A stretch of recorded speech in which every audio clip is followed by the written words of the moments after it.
A 14-year-old middle school student is in trouble for stealing her grandmother's money and passing it out to her classmates.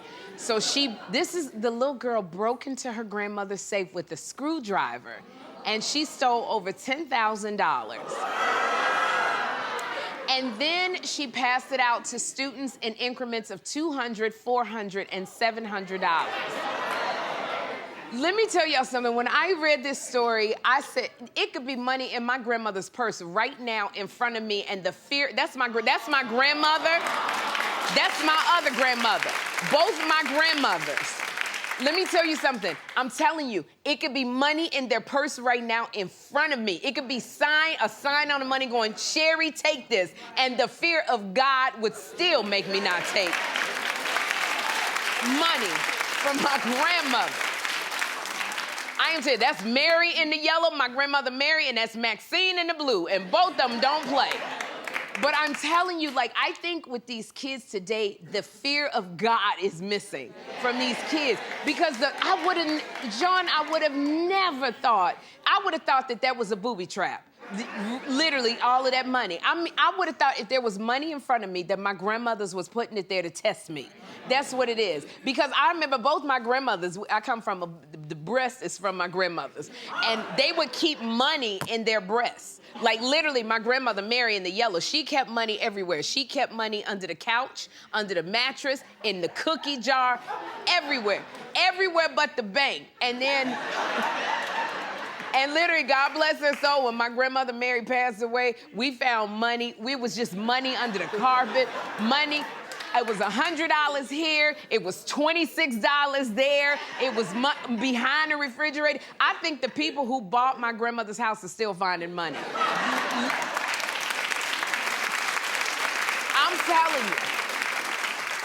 Sherri, what's with these grandmothers hiding stuff in the house? You remember when Aretha Franklin passed? Yeah. They found a wheel under her couch with barbecue sauce on. The audience remembers that.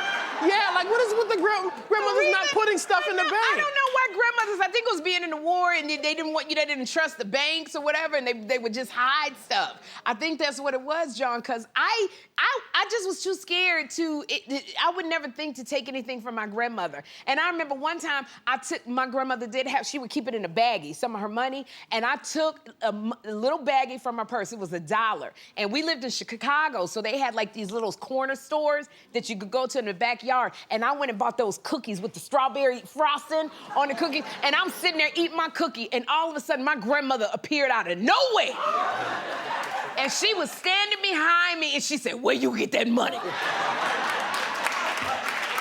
Literally, like a ghost. But these kids today, the fact that they don't have to fear God, and I just think sometimes you gotta let these kids know you a little crazy, so they don't think about doing that stuff. Because I remember James Avery, who played Uncle Phil on Fresh Prince of Bel-Air, he told me one time, and he also played my dad on my sitcom Sherri, he told me one time that the fear of God when they're little turns into respect when they're older. That's what he said. And literally, I'm thinking, oh my God, if you rob your grandmama, what's next? But here's the thing about this little girl that opened up a safe. The fact that her grandmama got the money in the safe, that opened up the safe. Either this little girl's going to be brilliant and successful, or she gonna be the next Anna Delvey. I'm telling you. That's the one in the Netflix show. This is the girl who scammed everybody out of millions of dollars. I feel for the little girl. What does she talk like, Sherri? Anna Delvey talks like this. What? It didn't go through. Do you know who my father is? Check it again. Run the credit card again. That's how she talks.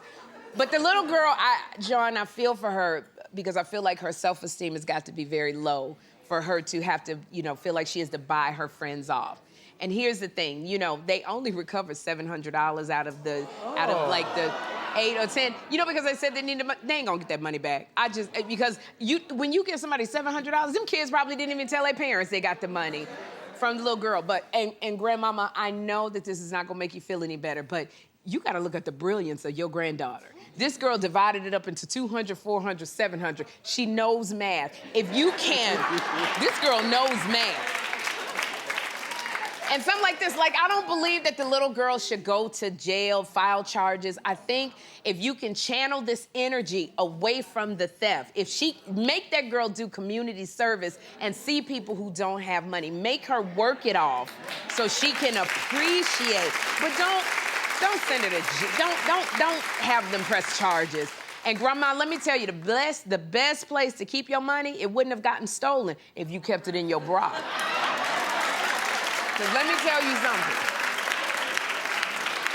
I learned this, John, from both my grandmothers. If you keep that money and she'd have never touched it. If I lift up my right boob right now, 67 cents will fall out. Because this is why I keep all my money. I tell you, I am the money holder when my girlfriends and I, we go to the club. It's all up under here, I forget. We're gonna have a good time.